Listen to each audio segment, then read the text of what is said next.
एक बहुत पुराने और हरे भरे जंगल के पास एक युवा मूर्तिकार चैतन्य रहता था, जिसके हाथों में छेनी और हथौड़ी मात्र औजार नहीं थे, बल्कि एक असाधारण सपना था। वह बेजान निष्क्रिय पत्थरों को तराशकर उनमें दिव्यता और जीवन का संचार करना चाहता था।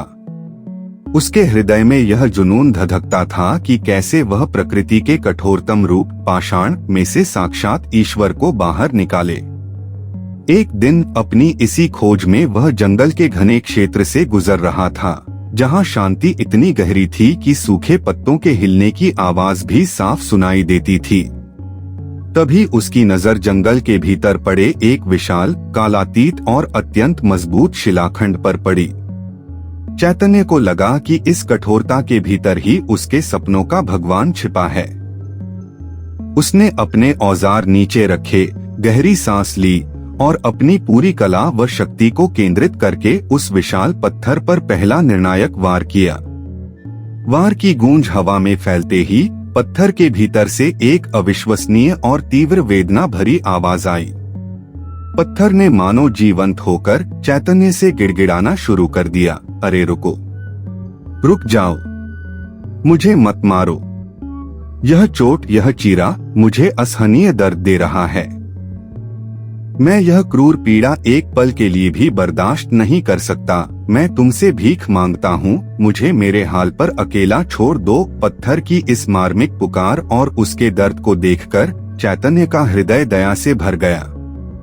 वह सोचने लगा कि जबरदस्ती किसी चीज को उसका रूप नहीं दिया जा सकता। वह शिलाखंड पर बस एक छोटा सा निशान छोड़कर उदास और निराश मन से उस पहले पत्थर को वहीं पड़ा छोड़कर आगे बढ़ गया। कुछ ही दूरी पर उसे एक अन्य साधारण लेकिन शांतचित्त पत्थर दिखाई दिया। चैतन्य ने सोचा कि चलो इस पर अपनी कला आजमाते हैं।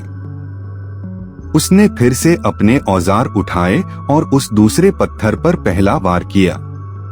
चोट लगते ही पत्थर के कण-कण में उसकी हर परत में तीव्रतम दर्द की लहर दौड़ गई, लेकिन इस दूसरे पत्थर ने अद्भुत सहनशीलता दिखाते हुए उफ तक नहीं किया। उसने अपने पूरे दर्द को, अपनी सारी तकलीफों को अपने कठोर आवरण के भीतर ही दबा लिया।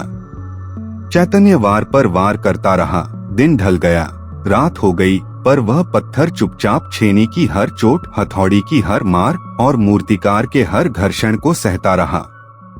वह शांत पत्थर जानता था कि यह दर्द, यह संघर्ष केवल क्षणिक है। चैतन्य की अथक मेहनत और उस पत्थर के अटूट मौन सहयोग से कुछ ही दिनों में उस साधारण शिलाखंड ने एक अद्भुत अलौकिक मूर्ति का रूप ले लिया। उस मूर्ति की कारीगरी, उसकी दिव्यता ऐसी थी कि उसे देखकर लगता था मानो साक्षात ईश्वर उसमें बस गए हों। चैतन्य अपना काम पूरा करके खुशी खुशी अपने गांव की ओर चला गया।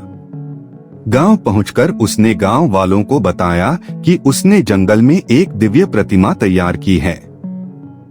गांव वाले तुरंत ढोलनगाड़ों और पूरे हर्षोल्लास के साथ जंगल पहुंचे और अत्यंत सम्मान के साथ उस तराशी हुई मूर्ति को अपने भव्य नए मंदिर के गर्भगृह में स्थापित कर दिया। तभी गांव के एक व्यक्ति को याद आया कि मंदिर में नारियल फोड़ने और अनुष्ठान के लिए भी तो एक मजबूत पत्थर की जरूरत होगी। मूर्तिकार को तुरंत वह पहला पत्थर याद आया जिसने दर्द सहने से इनकार कर दिया था। गांव वाले उस अनाकर्षक पत्थर को खींचकर लाए और उसे मंदिर के ठीक दरवाजे पर रख दिया। अब मंदिर का दृश्य बहुत ही शिक्षाप्रद था।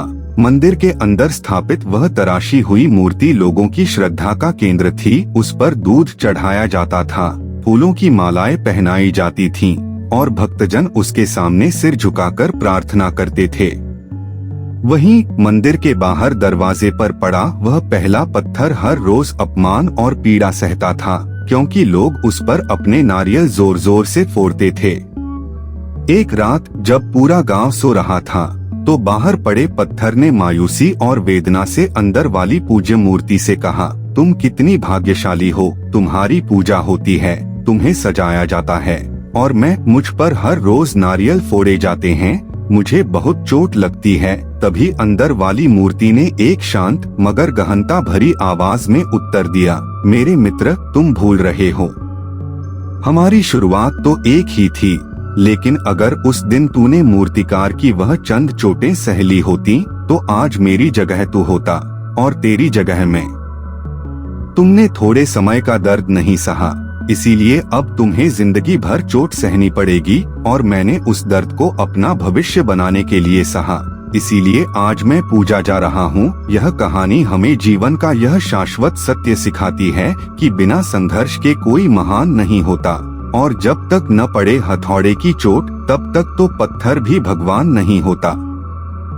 दोस्तों, इस कहानी को अंत तक देखने के लिए आपका दिल से धन्यवाद। अगर आपके पास भी कोई रोचक या प्रेरणादायक कहानी है तो हमें जरूर भेजें, हम उसे दुनिया तक पहुंचाने का प्रयास करेंगे। और ऐसी ही दिलचस्प कहानियां देखने के लिए कमेंट करना न भूलें। जुड़े रहिए, अगली कहानी में फिर मुलाकात होगी। धन्यवाद।